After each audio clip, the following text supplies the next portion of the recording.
umaga po sa inyong lahat. Ayaw natin na masabihan na mangmang, tanga, o bobo. Tama? Ay kung ayaw nating masabihang mangmang, tanga, at bobo, ay dapat alisin natin ang kamangmangan, katangahan, at kabubuhan sa ating sarili. Correct? O paano natin gagawin yon? Sikapin natin na tayo ay may karunungan. Amen?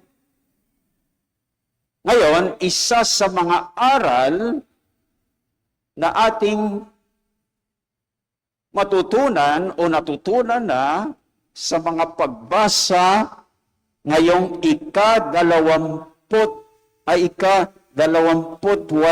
linggo sa karaniwang panahon na siyang linggo rin ng katutubong tribo ay may kinalaman sa karunungan. At ang aral na ito ay sino ang may karunungan. Sa unang pagbasa, mula saan ang unang pagbasa? Mula sa aklat ng karunungan. Sino sa unang pagbasa ang may karunungan? Sino? Si Haring Solomon. O paano siya nagkaroon ng karunungan? Ang galing. Humingi siya ng karunungan kanino? Sa Diyos. At binigyan ba siya? O, binigyan siya. Kaya siya ay may karunungan. Kaya dito, ang isang gawin natin para tayo ay may karunungan ay humingi tayo sa Diyos ng karunungan. At kung binigyan niya tayo, edi tayo ay may karunungan. Amen? Hindi kayo sumasagot. Amen? Yun. Sa liwanag ng ikalawang pagbasa, mula saan ang ikalawang pagbasa? Sa sulat sa mga Hebreo. Very good. So sa liwanag ng pagbasang ito, sino ang may karunungan? Ang may karunungan ay yung yung nagsasaloob at nagsasabuhay ng salita ng Diyos. Nakuha ninyo? Dito linggo-linggo, kayo ay nakikinig sa salita ng Diyos. Tama? Kung isinasaloob ninyo at isinasabuhay ang salita ng Diyos, kayo ay may karunungan. Bakit? Dahil ang mga nagsasaloob at nagsasabuhay sa salita ng Diyos ay nagiging katulad ng salita ng Diyos. Naging walking Word of God sila. Nakikita na sa kanila ang salita ng Diyos. Eh ano pang hahanapin mong karunungan kung ikaw ay katulad na ng salita ng Diyos. Dahil ang salita ng Diyos ay karunungan. Kaya kung tayo ay patuloy na nagsasaloob at nagsasabuhay ng salita ng Diyos, tayo rin ay may karunungan. Sa mabuting balita o sa Ebanghelyo, ayon kanino? Ayon kay San Marco. Sino ang may karunungan? At sino naman ang walang karunungan? Una, ang walang karunungan. Sino ito? Yung mayamang lalaking lumapit sa Panginoon at nagtanong. Anong tinanong niya? Guro, ano po ang gagawin ko para magkamit ng buhay na walang hanggan? Kung makamit natin ang ang buhay na walang hanggan, tayo ba ay mangmang, tanga, bobo, o may karunungan tayo? Anong sagot? Ay may karunungan, nakamit natin ang buhay na walang hanggan. Ay bakit? Anong nangyari dito sa mayamang lalaki? Bakit lumabas na wala siyang karunungan? Humingi nga siya. Nagtanong siya kay Lord, ano ba yung gagawin ko para makamit ang buhay na walang hanggan? Of course, narinig natin sa Ebanghelyo, tinupad niya yung 10 utos. Pero isang bagay pa ang kulang sa kanya. Kaya pinagpili siya sa Diyos o sa kanyang kayamanan. Anong pinili niya? Ang kanyang kayamanan. So sa kanyang pagpili sa kayamanan o sa kanyang kayamanan, siya ay walang karunungan. Dahil ayon sa ating Panginoon, napakahirap mapabilang ang mga mayayaman sa pinaghaharian ng Diyos. O ibig sabihin, napakahirap ang mga mayayamang magkamit ng buhay na walang hanggan. Kung lang ito dahil hindi naman lahat ng mga mayayaman ganun. Kung ang mayayamang ito, kapag pinapili sa Diyos at sa kanyang kayamanan, ang pinili niya ay kayamanan. Kung gayon, talagang napakahirap sa kanya mapapabilang sa pinaghaharian ng Diyos. Kaya,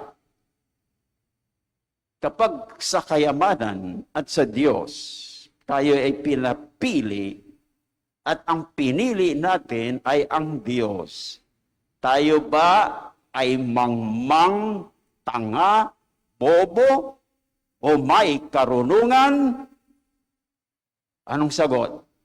May karunungan.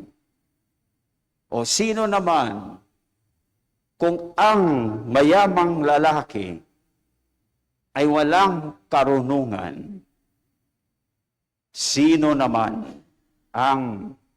sino-sino ang may karunungan sa Ebanghelyo? O dito naman, mga altar boys, sino? Ang mga tulungan mo, ikaw ay ina ng isang altar boy. Sino yung may karunungan? Yung mga alagad. Bakit? Dahil mas pinili nila ang Panginoon kaysa kanilang kayamanan at mga mahal sa buhay. Sa kanilang pagpili sa Panginoon,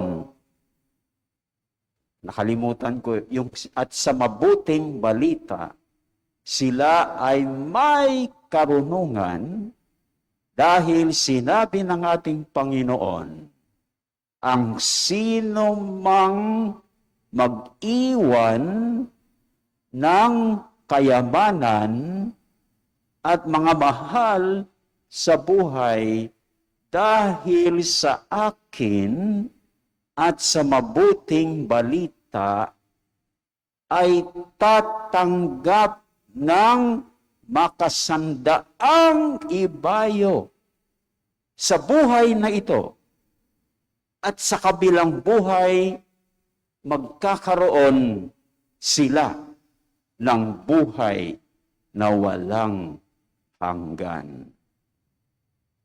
At kapag napasa sa atat, kung tayo ay tatanggap dito sa buhay na ito ng makasandaang ibayo, at sa kabilang buhay ay magkakaroon tayo ng buhay na walang hanggan.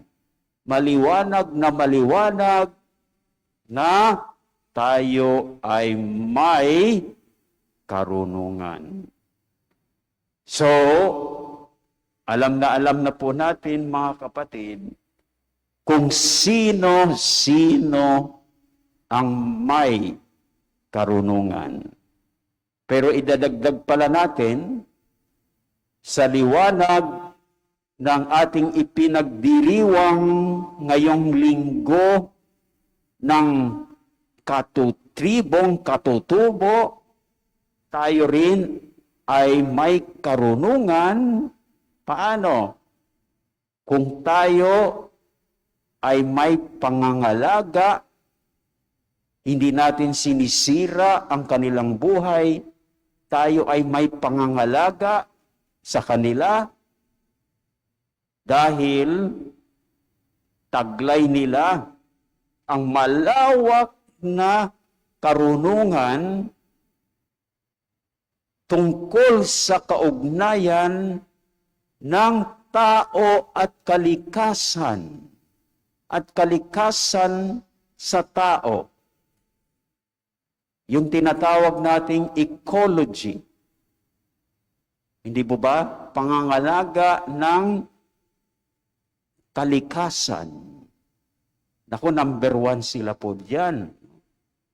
So sila'y may karunungan diyan na makakatulong sa atin para maibsan ang paglala ng climate change. So, kapag may pangangalaga tayo sa kanila at sinusunod natin ang kanilang karunungan tungkol sa kaligtasan, pangangalaga ng kaligtasan, tayo ay may karunungan. So, sino-sino na ngayon ang may karunungan? Number 1, ang humingi ng karunungan sa Diyos at siya'y binigyan. Amen? Pangalawa, kung ang nagsasaloob at nagsasabuhay ng salita ng Diyos. Pangalawa, ang pinipili ang Panginoon at ang mabuting balita kaysa kayamanan o mga mahal sa buhay. At pang-apat, ang may pangangalaga sa tribong katutubo. So ito ang mga may karunungan. So masasabi ba natin mga kapatid, na kayo nga rin ba ay may karunungan? O number 1, humingi ba kayo sa Diyos ng karunungan at kayo'y binigyan? Amen ba? Amen ba?